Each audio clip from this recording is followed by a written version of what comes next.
بسم اللہ الرحمن الرحیم اللہم صلی علی محمد وآل محمد۔ عزیزان محترم، پاک ہے وہ ذات جس نے ساری کائنات کو پیدا کیا، وہ پروردگار عالم اپنی محکم کتاب قرآن مجید میں ارشاد فرما رہا ہے،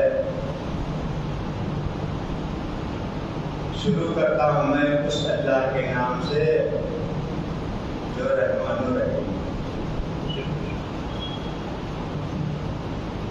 عزیزان محترم، یہ آیت کریمہ اس وقت نازل ہوئی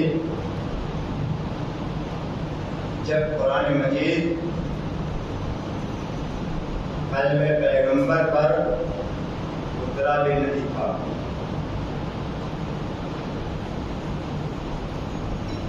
ارشاد ہوتا ہے کہ جب بھی کوئی بھی اپنا کام شروع کرو،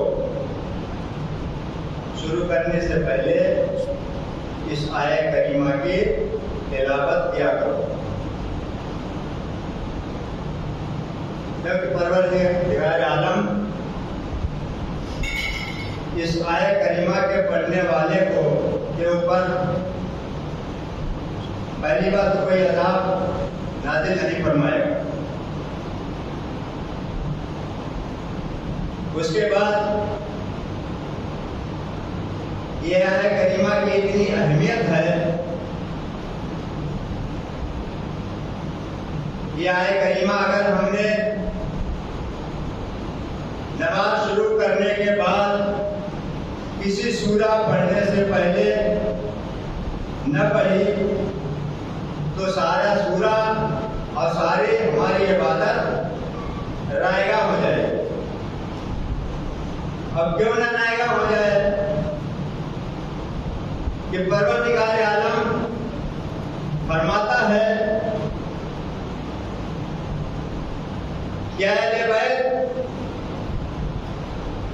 ہم نے تمہیں پیدا کیا اور پیدا کرنے کے بعد اس کے بعد جو ہے آپ کے طوفان میں، آپ کے صدقے میں ساری کائنات کو پیدا کیا۔ اور یہ آیت کریمہ کی بہت اہمیت ہے۔ ایک روایت ہے، مولا کائنات بیٹھے ہوئے ہیں، ایک انسان آتا ہے اور آنے کے بعد جیسے ہی مولا کائنات کے پاس ایک کرسی رکھی ہوئی ہے، جیسے ہی کرسی پر بیٹھنا چاہتا ہے تو ایک دم سے دھڑام سے زمین پر گر جاتا ہے. جب زمین پہ گرا تو اس کے سر میں بھی چوٹ آئی, جسم میں بھی چوٹ آئی. آنے کے بعد لہو لہان ہو جاتا ہے. مولا متقیہ نے وہ ثابت اٹھایا. اٹھانے کے بعد اب وہ کرا رہا ہے, مولا میرے زخم میں درد ہو رہا ہے. تو مولا کائنات نے زمین سے مٹی اٹھائی اور اس کے زخم پر ڈالنا شروع کی. جیسے مٹی ڈالی اور اپنے ہاتھوں کو اس کے زخم پر پھیرنا شروع کیا تو اس کے زخم بھر جاتے ہیں اور درد دور ہو جاتا ہے. صلوات محمد و آل محمد پر.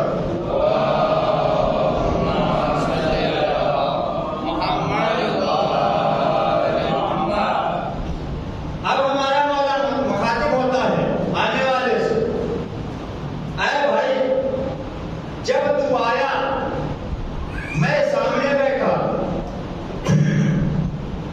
تو کون سے ایسے ارکان کو بھول گیا جو کہ تو زمین پہ گر گیا. ایک مرتبہ کوئی جواب نہ دے سکا تو ہمارا مولا فرماتا ہے کہ بھائی کیا تو نے بسم اللہ پڑھی تھی؟ کہا مولا میں نے بسم اللہ نہیں پڑھی تھی, میں آپ کا چہرہ دیکھ رہا تھا اور میں کرسی سے نیچے گر گیا. تو فرمایا جس نے علی کو دیکھنے کے بعد علی کو نہ پہچانا اس کا انجام یہی ہوتا ہے, چاہے وہ دنیا میں گر جائے یا آخرت میں جہنم میں چلا جائے. صلوات محمد و آل محمد پر.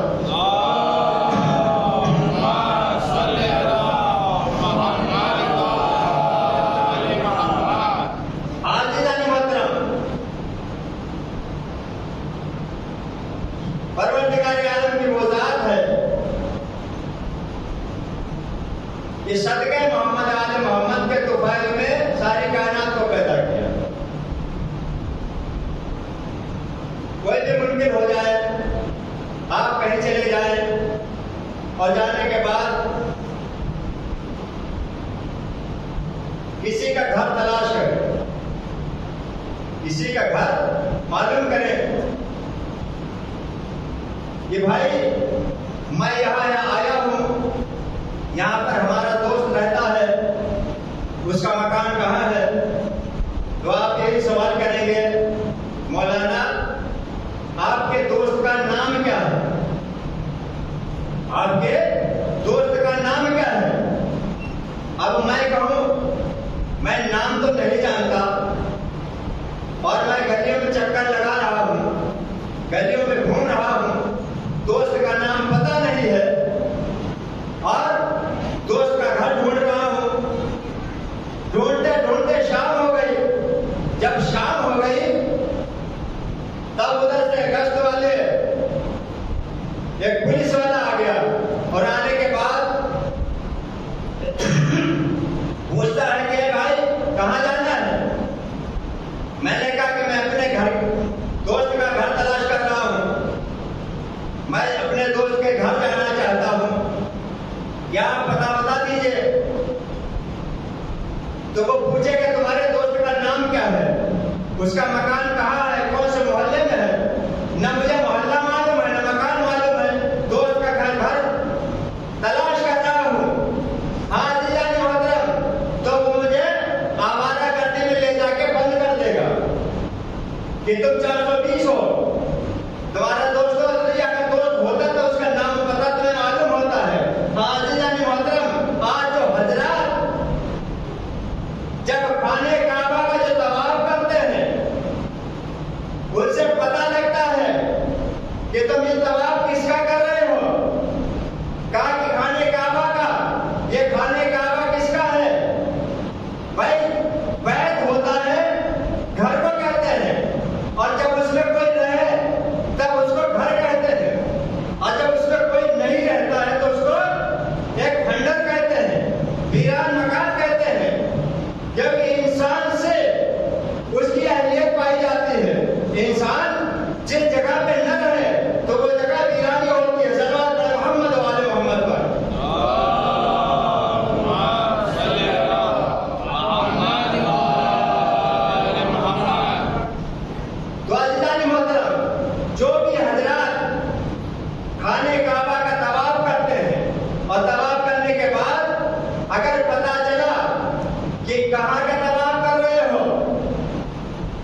ابن فتح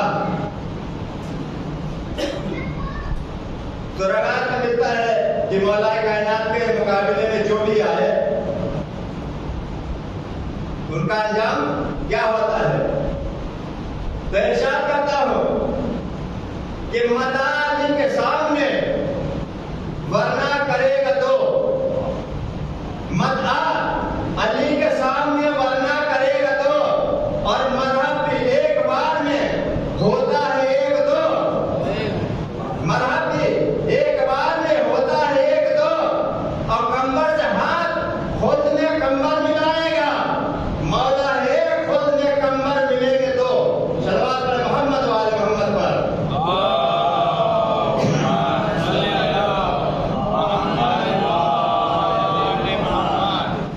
تو عزیزو جناب فتح مولا کائنات میں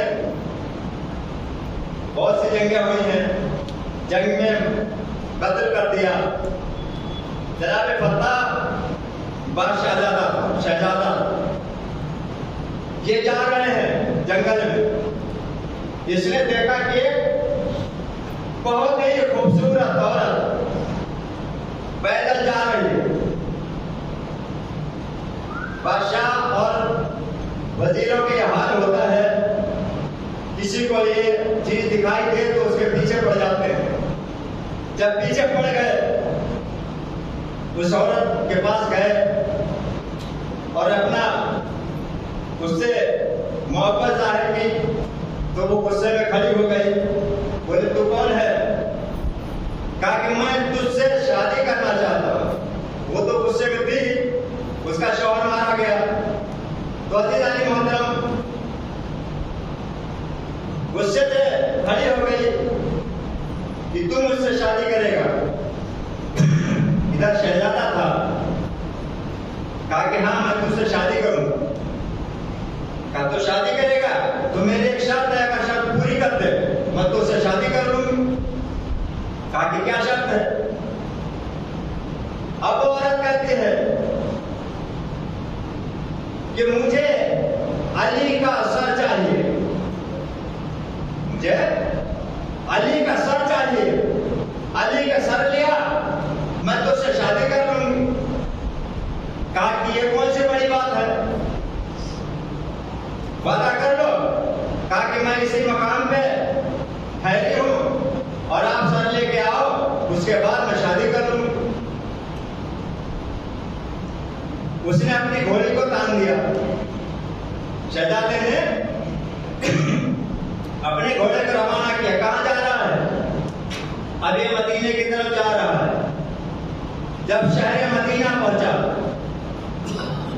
تو دو چار آدمی ملے پوچھا کہ تم علی کو جانتے ہو علی کہاں ملیں گے کہا کہ اسے آگے چلے جاؤ وہ آگے گیا جانے کے بعد کچھ ہستیاں اور ملی اس سے بھی پوچھا کہا کہ علی کہاں ملیں گے تو کسی نے بتایا آگے جاؤ ایسے گلی میں جانا فلاں مکان ہے وہاں مل جائیں گے جب ادھر پہنچنے کے بعد ادھر سے مولا کائنات ہمارے کرامہ مسجد کی طرف آ رہے ہیں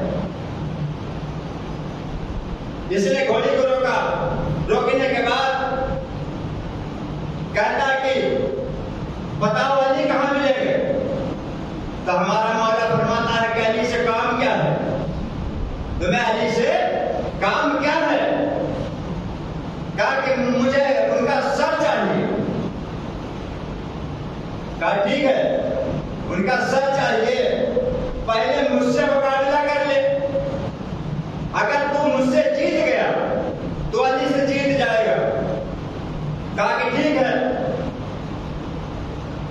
یہ طے ہوا کہ بات پہلے کون کرے گا اب وہ تو جوان تھا شہزادہ تھا اپنے جوانی کے عالم میں تلوار کو نکالا کہا کہ پہلے بات میں کروں گا مولا کائنات نیت پہ تھے نہ تلوار تھی نہ زرہ تھی نہ کوئی اور ہتھیار تھا جو کہ مسجد کی طرف نماز پڑھنے جا رہے ہیں خالی ہاتھ میں کہا کہ ٹھیک ہے اب یہ بات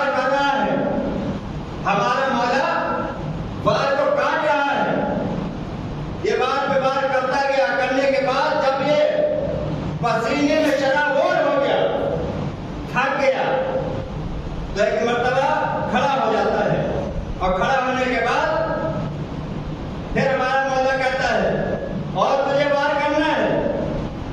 کہا کہ نہیں، میں وار کر چکا، اب میں آپ کا وار دیکھنا چاہتا ہوں۔ تو مولا ہمارا فرماتا ہے کہ تو میرا وار دیکھنا چاہتا ہے، سمجھ جا، میرا وار نہ دیکھ۔ کہا کہ نہیں، اب آپ کا بھی وار دیکھنا چاہتا ہوں۔ آپ کون ہیں؟ میں آپ کا وار دیکھنا چاہتا ہوں۔ ہمارے مولا متقین نے 2 انگلی کا اشارہ یوں کیا، اور کرنے کے بعد میں گھوڑے کے جا رہا ہے، میں گھوڑے کے آسمانی کی بلندی پہ جا رہا ہے۔ جانے کے بعد جہاں تک ہمارے مولا کی نظر گئی وہاں تک وہ اچھل گیا۔ میں کہوں گا مولا، آج کل تم نے ان 2 انگلیوں سے درے خیبر کو اٹھا کے پھینکا تھا، آج تم نے اشارہ کر کے میں گھوڑی کے ابن فتح کو پھینک دیا۔ صلوات پڑھیں محمد و آل محمد پر۔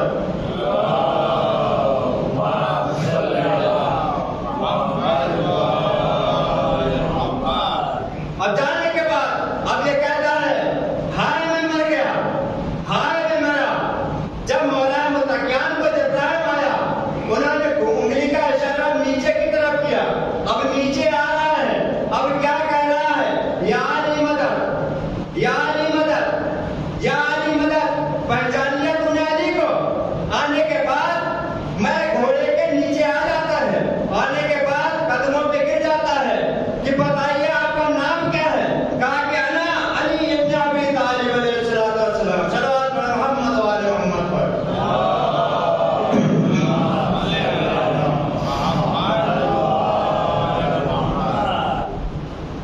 تو ایک مرتبہ قدموں پہ گر جاتا ہے، اور گرنے کے بعد کیا کہتا ہے؟ بس آپ علی اگر ہو تو مجھے نہ شادی چاہیے نہ عورت چاہیے، بس آپ کی غلامی چاہیے۔ تو جناب مولا متقیان فرماتے ہیں کہ نہیں، تو شہزادہ ہے، جا تیرے بابا انتظار کر رہے ہوں گے۔ کہا کہ نہیں، اب آپ سے بڑھ کر کچھ نہیں ہے، آپ نے موت کو دینے کے بعد بھی بچا لیا۔ یعنی اگر گھوڑا گر جاتا تو میں مر جاتا، میں گھوڑے کے، آپ نے موت کے بعد بھی بچا لیا۔ میں کہوں گا کیا ابن فتح، یہ علی کا کمال ہے۔ آج تک نصیری اسی چکر میں ہے کہ قتل کرتے رہو پھر زندہ کرتے رہو، تو نصیری آج بھی علی کو خدا کہہ رہے ہیں۔ صلوات پڑھیں محمد و آل محمد پر۔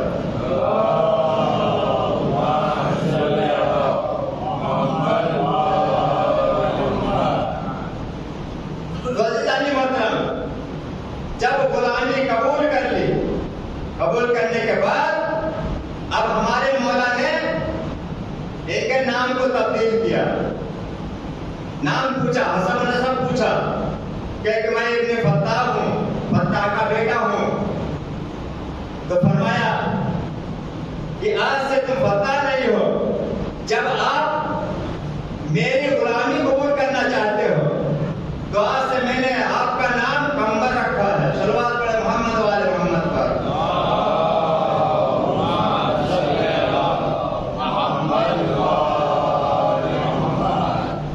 تو ایسے ایسے غلام ہیں جنہوں نے ساری زندگی اپنی کو غلامی میں گزار دیا۔ عزیزان محترم، یہ ہے علی کے چاہنے والے۔ اب ادھر عبداللہ ابن ابی،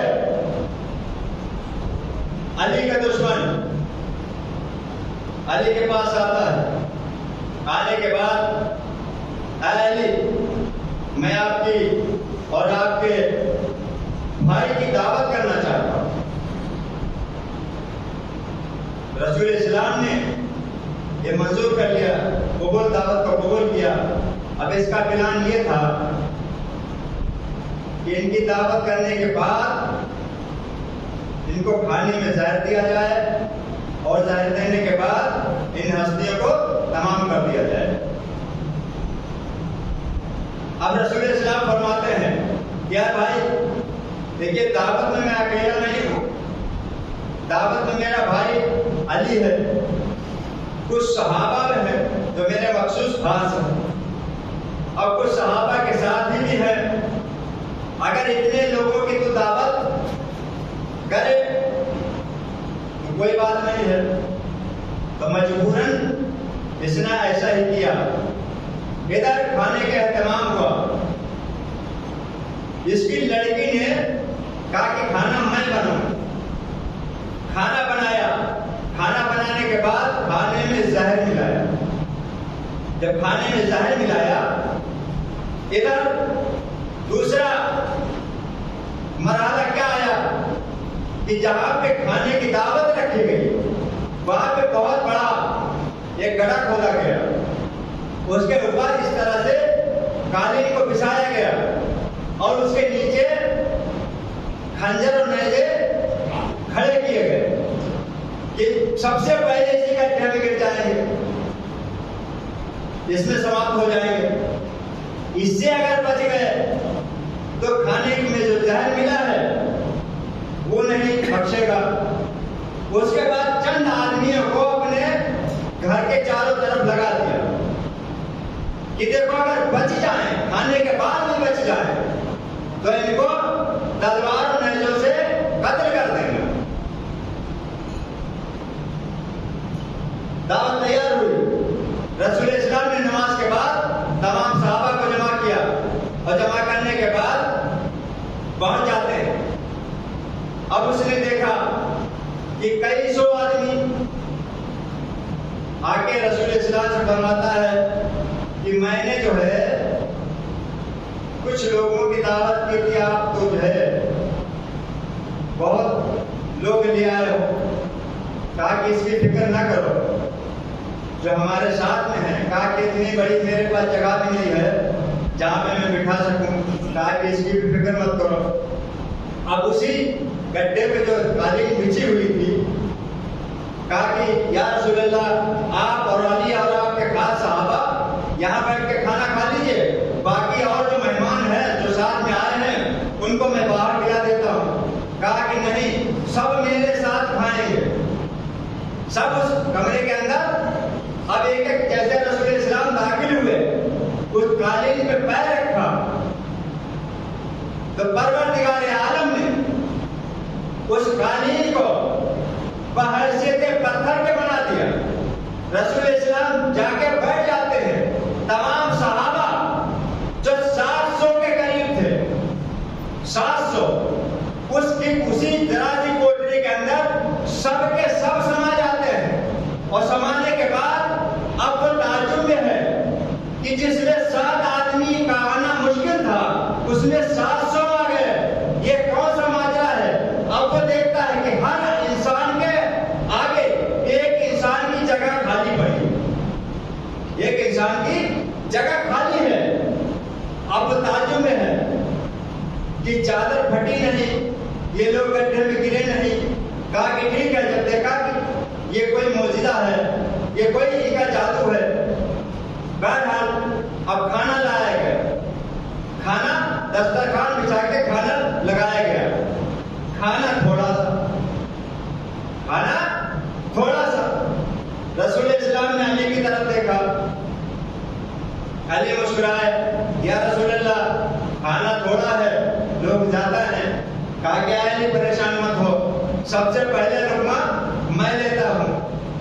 کہا کہ جب میں کوئی بھی عدد اٹھاؤں پہلے کوئی انسان نہ کھائے. رسول اسلام نے روٹی کا ٹکڑا اٹھایا اور اٹھانے کے بعد دیکھا, سمجھ گئے کہ اس میں کیا چیز ملاوٹ ہے.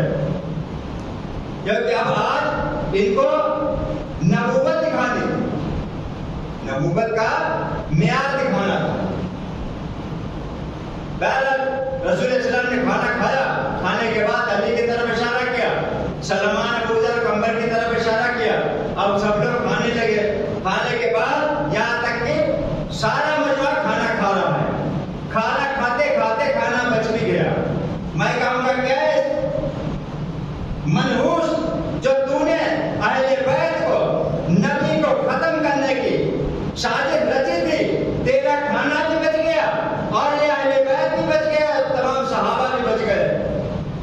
عزیزان محترم، جب دیکھا کہ کھانے سے کوئی اثر نہیں ہوا، اب کیا کرنا چاہیے؟ اب بااہتمام گھر چلے جاتے ہیں۔ جانے کے بعد اب یہ چکر میں ہے، عبداللہ بن ابی گھر آیا، لڑکی کو بلایا کہ تو نے کھانے میں، تو کہتی تم نے زہر ملایا، کہاں میں نے زہر ملایا؟ کہا کہ اگر زہر ملایا ہے تو اس کو کھا کے دکھا۔ اب باپ بیٹی سے کہہ رہا کہ کھا کے دکھا۔ اب بیٹی نے کہا کہ ہو سکتا ہے میں بھول گئی ہوں۔ اب وہ کھانا جیسے ہی کھایا، قاتل زہر تھا، جیسے ہی لقمہ کھایا پیٹ کے اندر گیا، ویسے ہی وہ اسی گڈھے میں گری جو چادر و قالین بطور پتھر کے تھی، جہاں پہ رسول اسلام تمام صحابہ بیٹھے ہوئے تھے، جو کوئی ایک بھی نہیں گرا۔ جیسے اس نے لقمہ کھایا اسی میں جا کے گر جاتی ہے اور ہلاک ہو جاتی ہے۔ صلوات پڑھیں محمد و آل محمد پر۔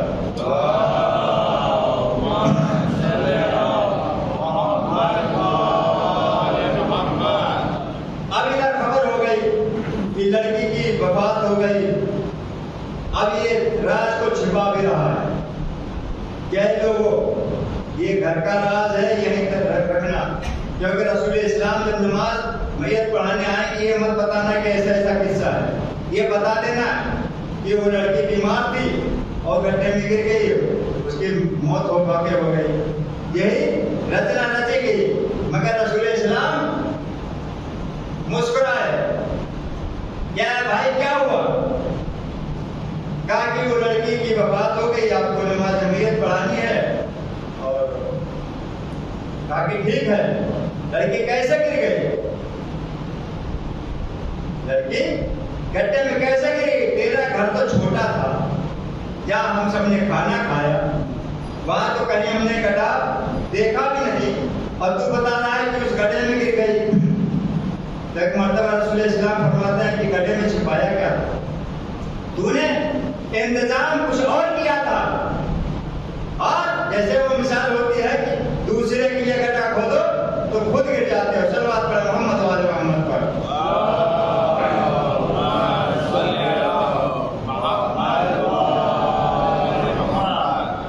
تو عزیزان محترم، یہ کچھ لوگ ایسے ہیں کہ جو رسول کو رسول کہتے ہیں، مانتے نہیں۔ رسول اسلام کی اہمیت بہت بڑی ہے۔ رسول اسلام کو خدا اور علی نے سمجھا ہے، علی کو خدا کو علی اور محمد نے سمجھا ہے، باقی کسی نے نہیں سمجھا ہے۔ اور سمجھنے کے بعد ہے جب آپ کو معراج ہوئی، معراج پہ بلائے گئے، رحمان محمد شاکرین بہن فرماتے ہیں، آپ نے سنا بھی ہوگا کہ کنڈی دروازے کی ہلتی رہی، وضو کا پانی بہتا رہا، بستر میں گرمی باقی رہی، اور ہمارا رسول معراج پہ گیا اور آ گیا۔ اب کاہے پہ گیا؟ پہلا سوال، یہاں سے آپ جو ہے براق پہ گئے، حد ختم ہو گئی، اس کے بعد رفرف پہ گئے۔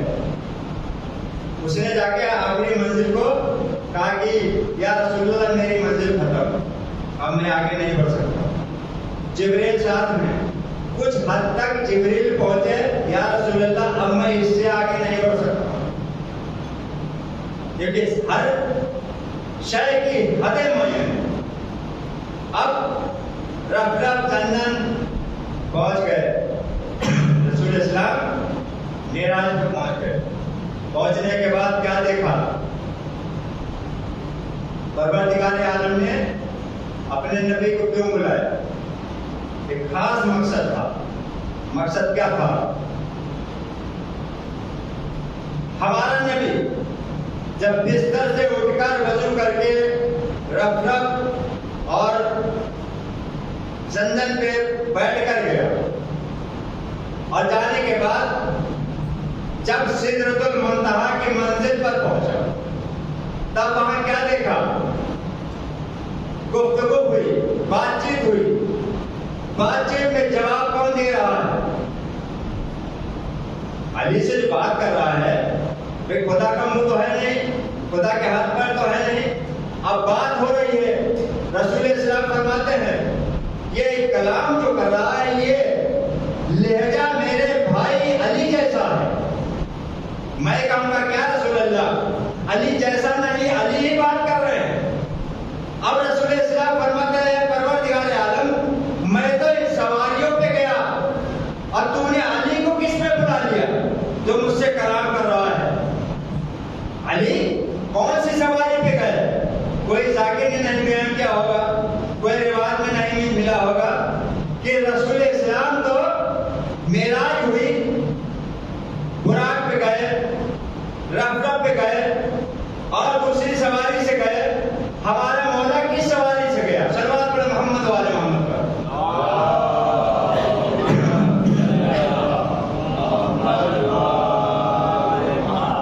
بس آخری جملے آپ کی زحمت کو تمام پہنچ گئے۔ پہنچنے کے بعد اب رسول اسلام نے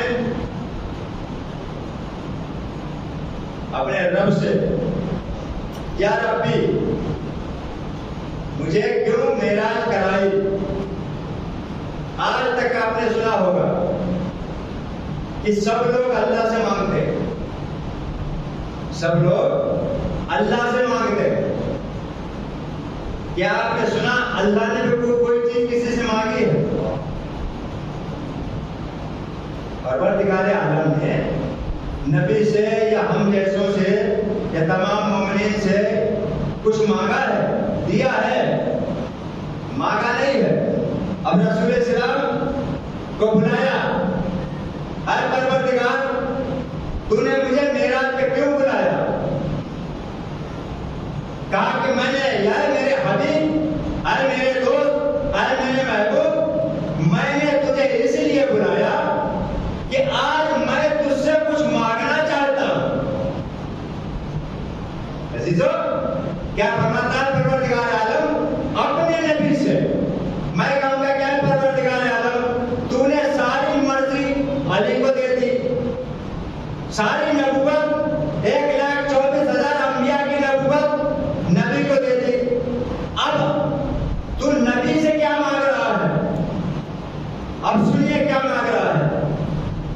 پروردگار عالم فرماتا ہے اے کیا میرے حبیب، اے میرے رسول، آج میں تجھ سے جو چیز مانگ رہا ہوں انکار مت کرنا۔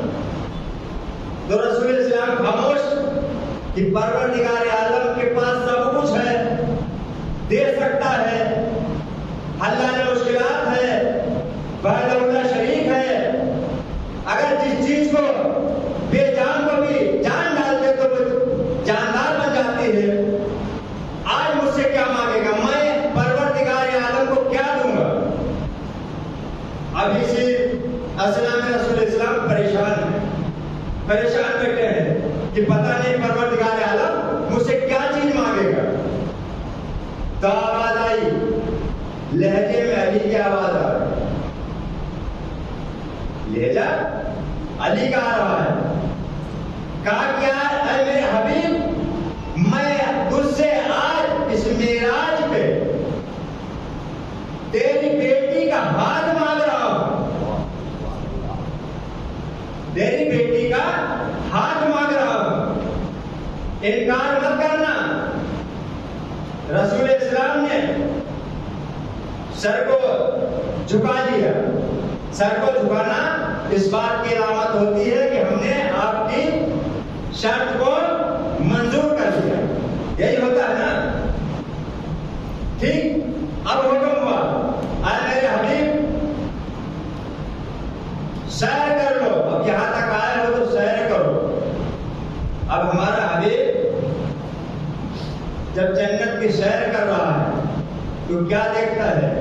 ایک بہت بڑا عالیشان تخت پڑا ہے، اس تخت پر ایک جوان سو رہا ہے، ایک جوان سو رہا ہے۔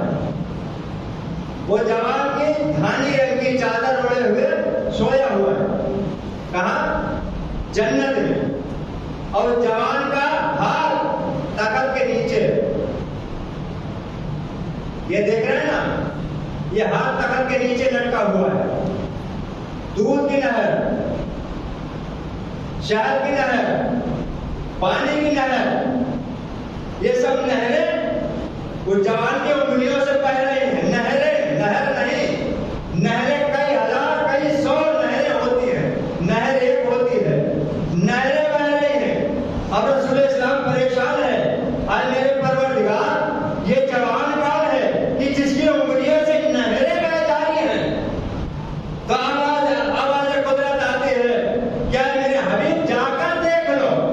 جب ہمارا حبیب قریب جاتا ہے اور چادر کو ہٹاتا ہے، کیا دیکھتا ہے کہ مولا کائنات سوئے ہوئے ہیں. صلوات پڑھیں محمد و آل محمد پر.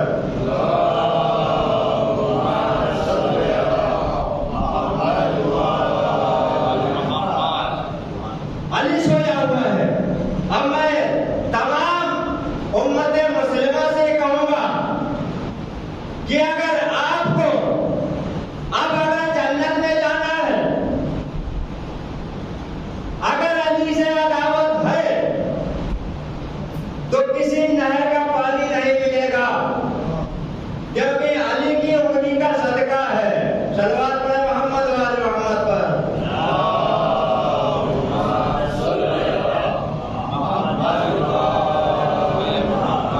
آپ کو شہد نہیں ملے گا، آپ کو کسی چیز کی ضرورت ہوگی، یہاں تک کہ حوض کوثر تک جاؤ گے کٹورا لے کے، وہاں بھی علی بیٹھے ہوں گے. صلوات پڑھیں محمد و آل محمد پر.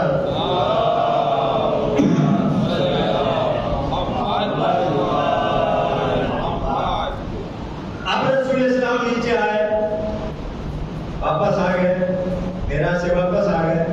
اب لوگ یہاں تاک لگائے بیٹھے ہیں. رشتے بھی بھیجے تھے جناب زہرا کے لیے. بڑے بڑے سورماؤں نے، بڑے بڑے پیسے والوں نے انتظار تھے، یا رسول اللہ ہم ہمیں جواب دیں گے کب ہمارے ساتھ فاطمہ زہرا کا رشتہ منظور کریں گے. پھر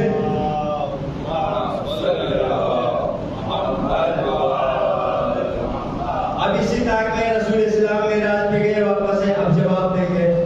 کوئی چاہ رہا تھا مجھے لکھت میں جواب ملے گا، کوئی چاہ رہا تھا میں غلام کو بھیجوں گا رسول اسلام سے جواب دے دوں گا.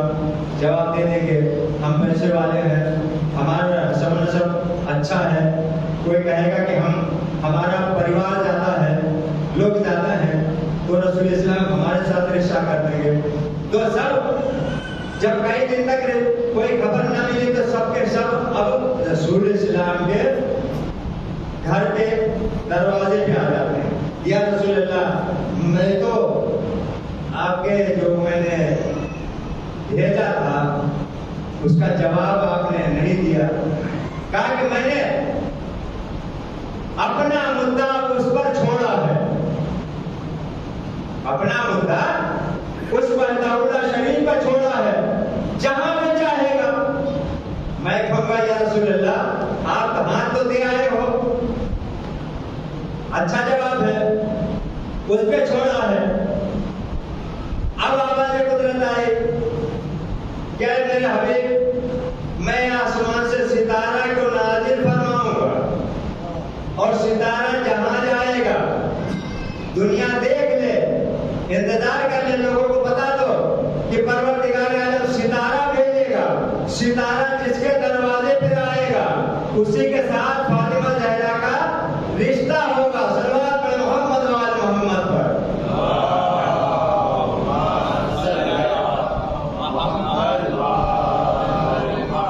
اب عزیزو، کسی نے اپنے دروازے پہ پھول برسائے، کسی نے اپنے محل میں عطر کی چھڑکاؤ کیا کہ ستارہ میرے گھر آئے گا، میں نے رشتہ بھیجا ہے. سب اپنے اپنے امید میں ہیں. اب ستارہ چلا، چلنے کے بعد رسول اسلام فاطمہ زہرا کے پاس آئے. یہ پہلی تصویر ہے عزیزو. رسول اسلام کے پاس، رسول اسلام اپنی بیٹی کے پاس آئے. بیٹی سے فرماتے ہیں، بیٹی کیا دیکھ رہی ہو، کیا محسوس کر رہی ہو؟ کہا کہ میں آج خوشی محسوس کر رہی ہوں. کہا کہ ذرا آسمان کی طرف دیکھو، دیکھو آسمان سے کیا نازل ہو رہا ہے. کہا کہ بابا جان ایک ستارہ نمودار ہو رہا ہے. کہا کہ جب ستارہ چلے تو یہ کلمات تمہارے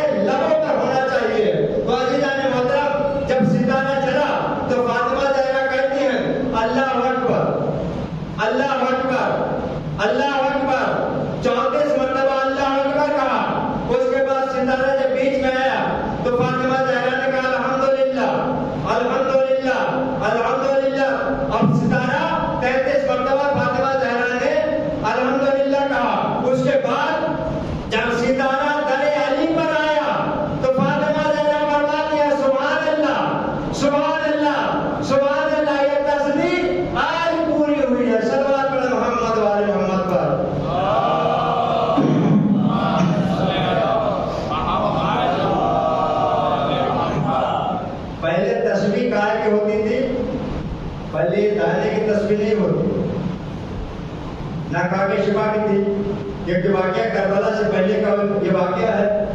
اور خاک شفا جب امام حسین کی شہادت ہوئی تب اس سے جو ہے خاک شفا بنی ہے. تو عزیزان محترم، کچھ دنوں تک جب فاطمہ زہرا کی جب ستارہ آیا، اب ستارہ آیا ہے، فاطمہ زہرا کہا ہے کہ یا اللہ اکبر الحمدللہ سبحان اللہ، انہوں نے ایک دھاگا لیا ہوا تھا، دھاگا لیا ہوا، اب اس میں جیسے ستارہ چل رہا ہے، اللہ اکبر ایک گانٹھ لگائی، اللہ اکبر دوسری گانٹھ لگائی، اس طرح سے 34 مرتبہ گانٹھ لگائی. تو تسبیح کے دانے بھی آج 34 اللہ اکبر میں.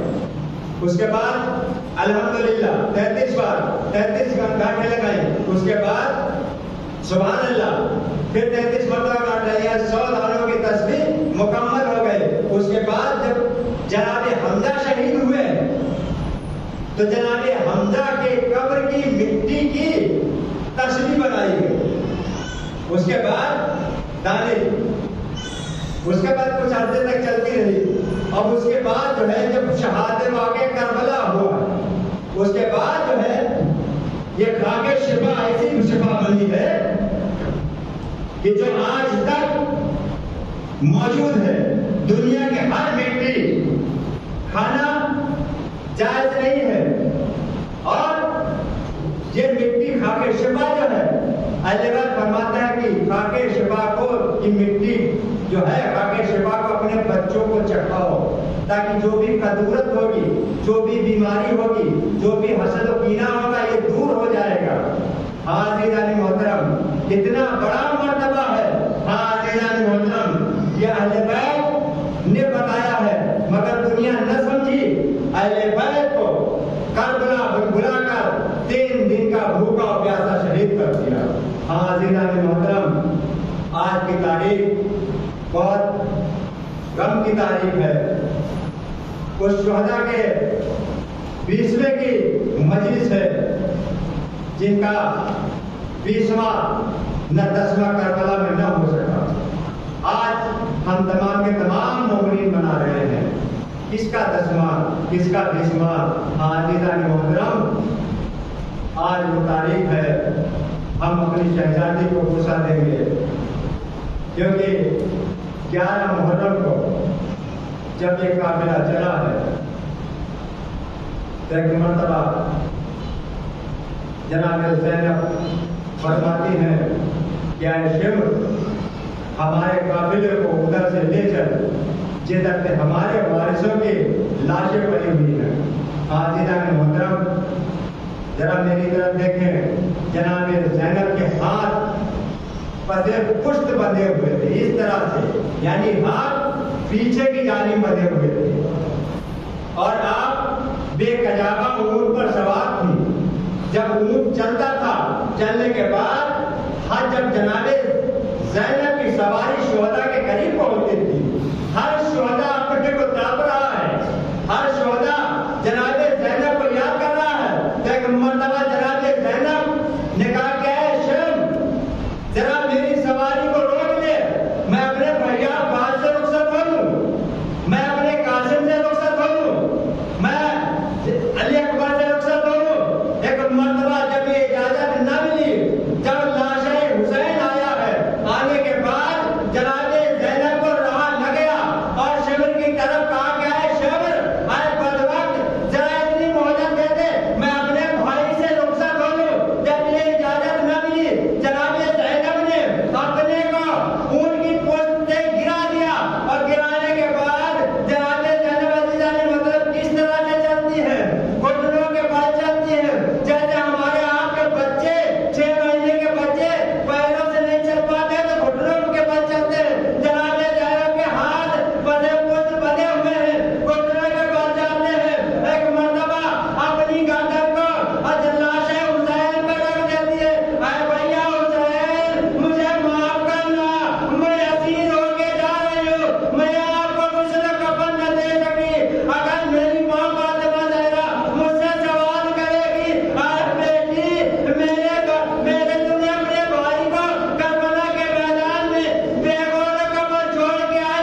أفلح القوم الظالمون.